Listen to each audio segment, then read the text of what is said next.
God bless us, everyone. Sing out with joy of heart.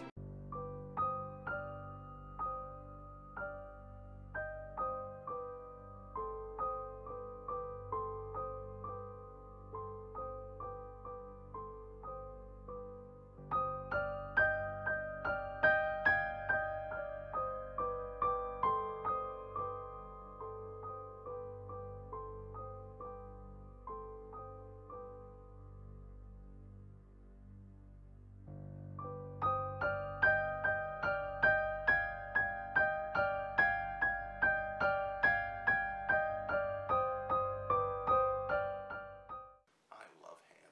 Ham's the best. Presents and ham, what could be better? That was such a hilarious joke. I love eggnog too. Hi, Merry Christmas. How can I help you? Oh, thank you.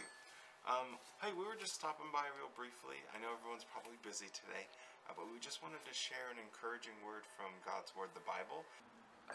No, we're not interested in anything. We're trying to celebrate Christmas. Okay, no problem. Thanks. Turn around. 2 hours later. Ryan, how's it going? You enjoying your day off? Hey, Eli. Yeah, I actually had a lot of fun. You know, for years we've been getting all of those suggestions to try going out in service on the holidays, so I thought, you know, I might finally give it a go. Oh yeah, okay. How'd it go?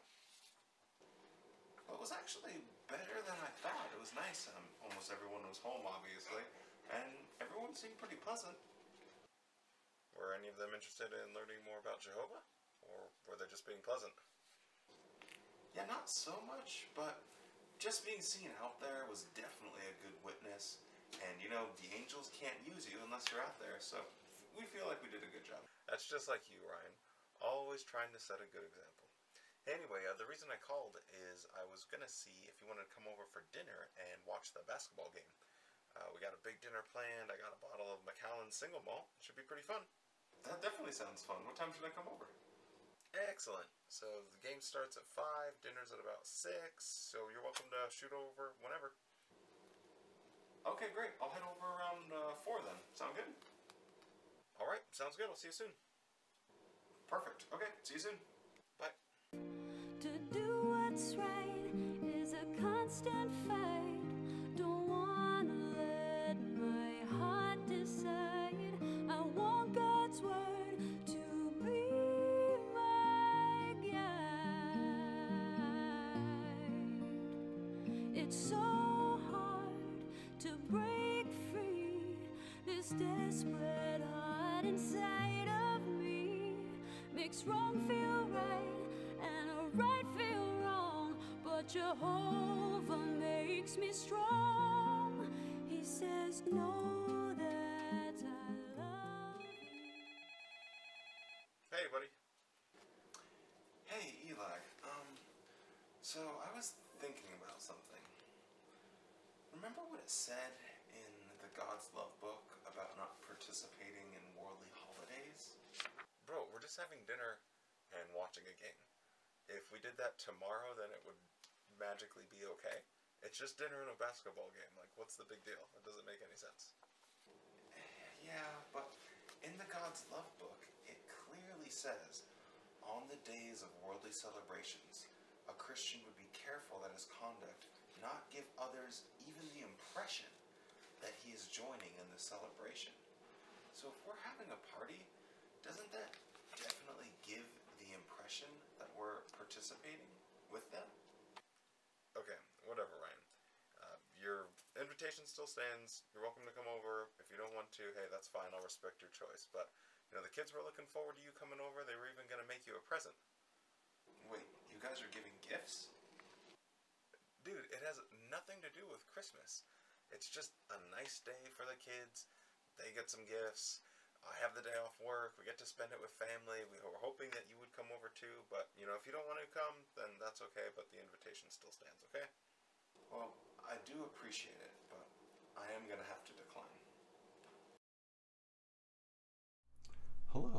welcome to the JW Thoughts Studio. My name is Wally, and we are going to be talking, as you know, about Christmas. So, looking back in my own history, it's really hard for me to imagine that my viewpoint of Christmas was so sort of bah humbug. But sir, Christmas is a time for giving, a time to be with one's family. Like, I viewed it as this horrible and negative thing. And now I see it as it's just a time where people are a little bit happier. They're a little bit peppier, more cheerful. They're thinking about their family. They're maybe spending more time with their family. And it's fun. It's just fun and wholesome and good. So it's really just hard to go back in time and think about just how disparaging I was of people that were celebrating Christmas.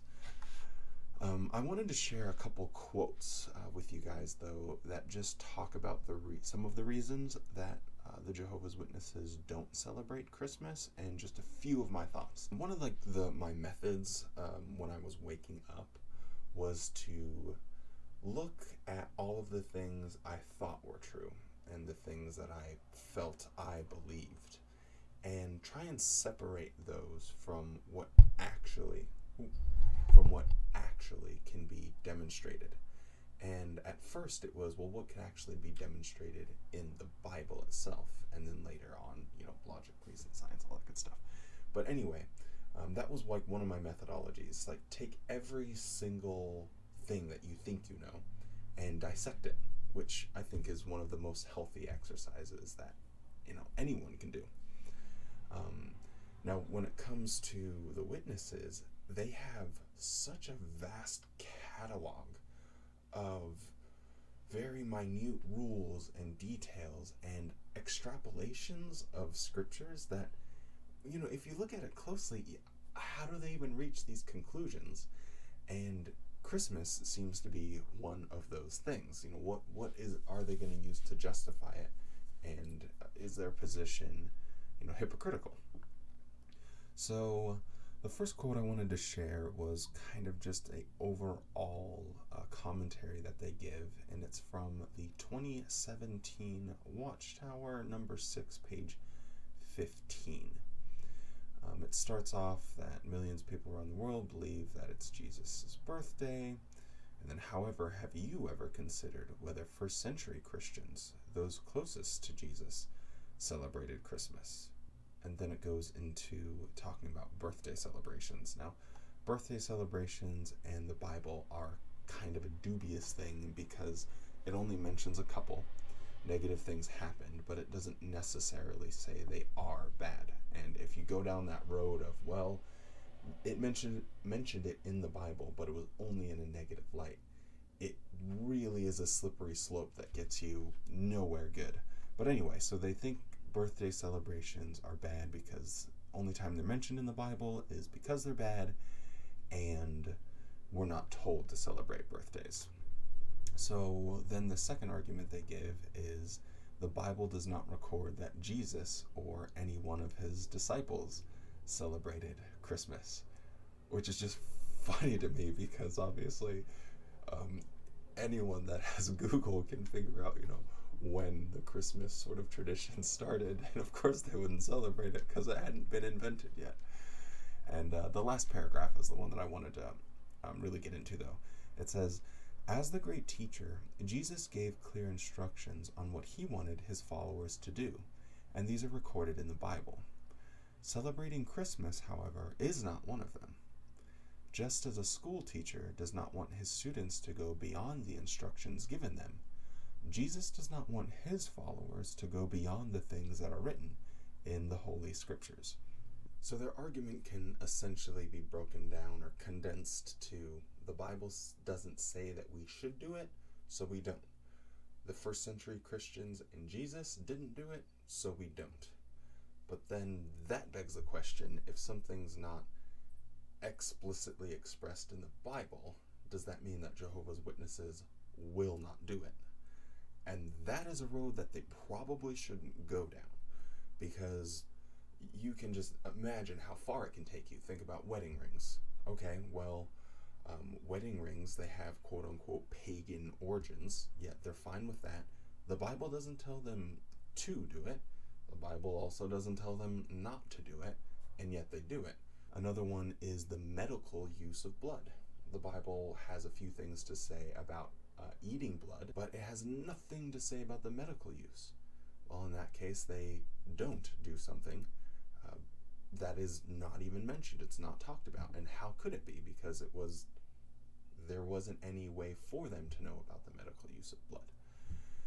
And then if you want to get like super wacky, you can go all the way to like Amish living. Well, sorry, we can't use electricity because it doesn't tell us to in the Bible. It's just perfect for an Amish like me. You know I shun fancy things like electricity. We can't travel with a car. We can't use a cell phone. You can get real nutty if you say, well, we only do what the Bible explicitly tells us to do. Therefore shall be ashamed of me and of my words in this adulterous and sinful generation. And, you know, you might be thinking, well, Wally, you're just being ridiculous because they didn't have those things back then. Well, they also didn't have Christmas back then. And the interesting thing to me, too, is that whenever they're talking about these pagan customs, and they have tons of articles about how horrible mainstream Christianity is, because they do encourage the Christmas celebration. But look at what they say is, you know, their satanic propaganda that's misleading people to false worship. You know, what's the result of that? People get together with their family, they have some fun, they give gifts. All of these things seem to be in the spirit of, you know, most of the things that are encouraged in the Bible. Gift giving, generosity, all that stuff. Now, flip it around, well, what does the Watchtower do with their influence and with their power to influence their members? As we talked about earlier, blood. No, they take something that's not even in the Bible and they use that as a weapon against their own people, to the point where witnesses will actually lose their life. Like, that's very serious. Or even breaking apart families by using an unscriptural application of shunning, and what the Bible means when it says, you know, don't even eat with such a man, or don't even say a greeting to them, or run away from them. Anyway, so they have these problems that they identify in other religions that are completely benign and harmless, and yet they can't look inward and identify the obvious problems and issues that they have with their own faith. So I kind of wrote out this little script. It might be a little bit silly, and maybe I won't even use it, but this is how a conversation would go between a witness and just like a regular dude. The Bible tells us not to celebrate Jesus' birth, but only his death. But if you don't see Christmas as a celebration of Jesus' birth, but just a fun time to be with my family, I don't really see what the issue is. But you have to consider how God would feel. Would he be happy that you were participating in a holiday with pagan origins? But I don't celebrate those pagan origins. It's just a time to be with my family, time off of work, time away from school, we have some gifts. Isn't that just in line with godly principles? Well, you wouldn't eat a piece of candy if it was in the gutter or garbage can and just rinse off some of the dirt and then pop it in your mouth, because you wouldn't be happy with where it came from. The same thing with Christmas. It has pagan origins, and that's what God is concerned about. Okay, well, let me try and put it this way. I see you have a wedding ring on. How long have you been married? 10 years? And you still wear a wedding ring. Ooh, said that bad, I can't even talk. And you still wear a wedding ring. That's good. So, do you know that you're upsetting God by wearing that wedding ring? How so? Well, the exchanging of rings whenever someone gets married goes back to ancient Greece and Rome. It has quote-unquote pagan origins. Well, that's not the same, because I don't see a wedding ring as something that's representing a pagan custom or a pagan celebration. Ah, you see, but you wouldn't pick up a piece of candy out of the garbage or the gutter and then just brush off the dirt and pop it in your mouth, now would you? But me and my wife don't see it that way. We have our own significance. It's showing loyalty to each other. It lets the world know that, you know, I'm married, I'm taken. So you can put your own meaning into wedding rings, but I can't put my own meaning into Christmas.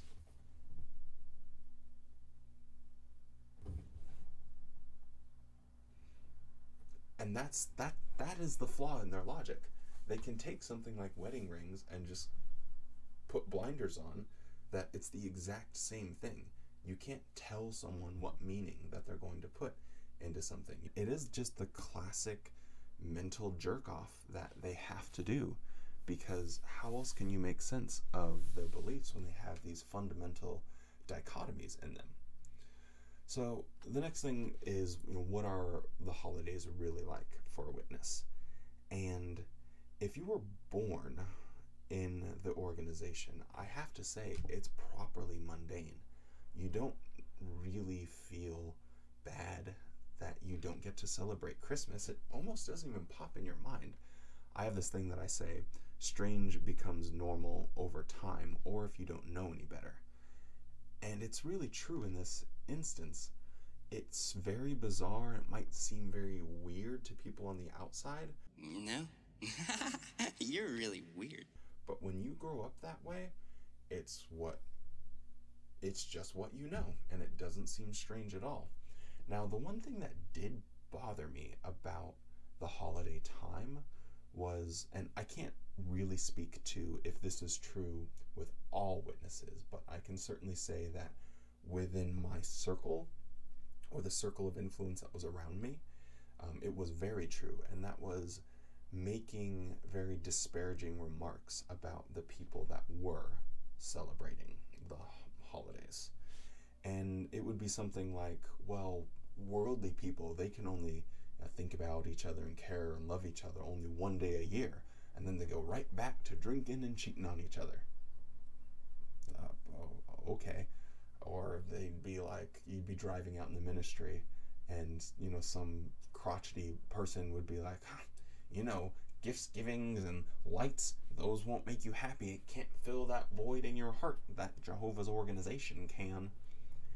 And I even when I was a believing witness, I just thought to myself, you don't know these people.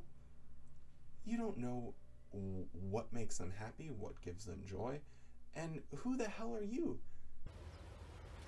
Wait a minute! Who are you? To tell them. Like, what gives you the right to tell them what makes them happy, to assume that they have these voids in their life? The hubris and the arrogance is just so disgusting. But I went and tried to find a quote, you know, from the Watchtower, or in this case, the Awake, that maybe demonstrates, you know, where this sort of thinking comes from. And of course, I found one. When you consider what goes on at Christmas, really, how could Christ approve?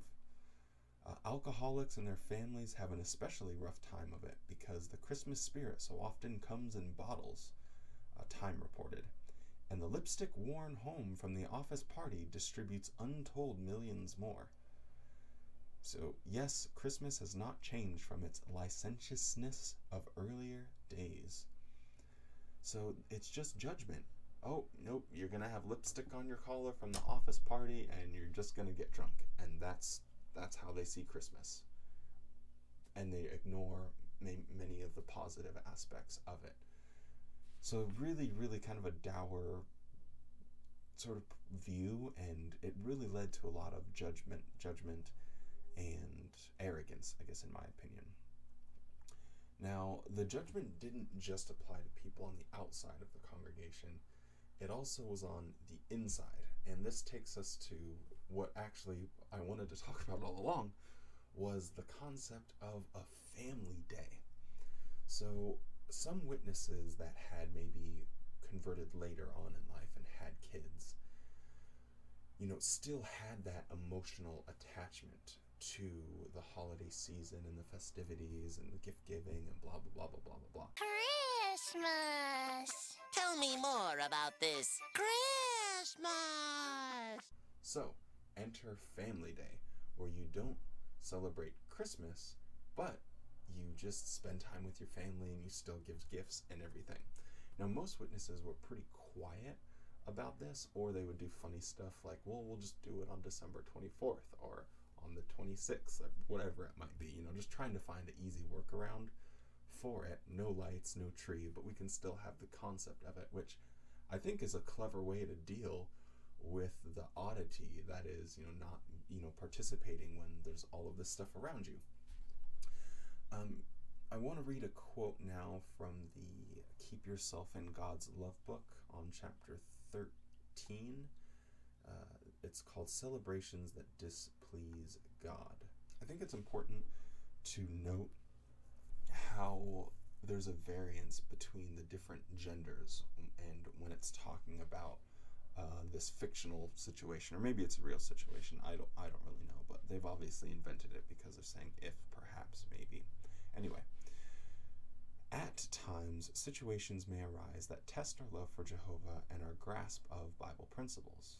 For example, a Christian may be invited by an unbelieving marriage mate to have a meal with relatives on a worldly holiday. Some Christians may in good conscience accept, others may not. If a Christian does accept such an offer, his conduct should make it plain that he is not celebrating the holiday and that his visit is purely to enjoy a meal with relatives. So it seems, in my opinion, that it's talking about, you know, if the Christian that it's referring to is a man, he would be the one that could accept it or not accept it in good conscience. So he could make a decision. Now let's keep going and see why that's relevant. It would be prudent for a Christian to speak respectfully to his marriage mate in advance, explaining the embarrassment that might occur if the relatives share in holiday activities and the witness declines. The unbelieving mate might decide to visit on another day.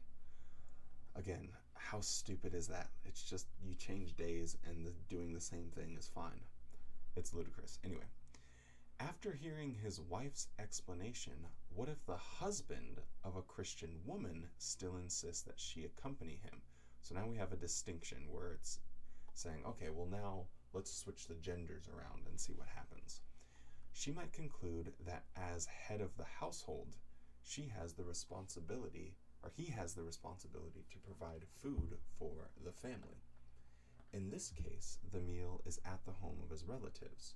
She may even be able to give a fine witness on that occasion. The food is not contaminated just because it is eaten on a worldly holiday. The Christian might view it as a common meal and not join in any holiday greetings, songs, toasts, and so forth. That would be awkward.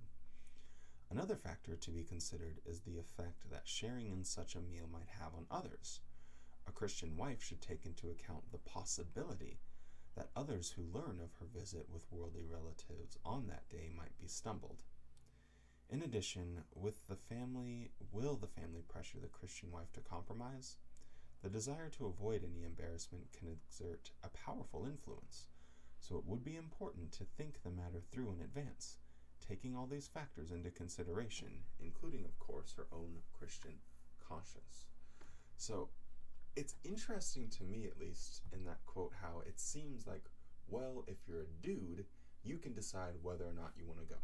Absolutely. I'm the boss. And if your wife is saying, come on, I want you to come, I want you to come, I want you to come, you can be like, yeah, I don't want to.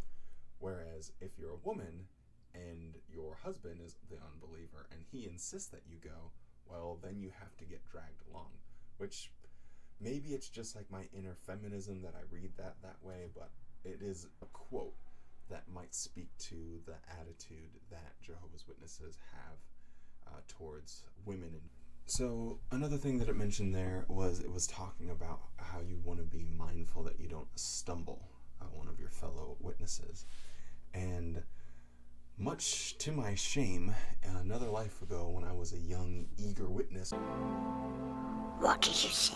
I was one of those people that would be stumbled and offended of these fake Christmas celebrations. And for good reason. The Watchtower is very, very clear that they don't want anyone celebrating it, or not even like giving the impression.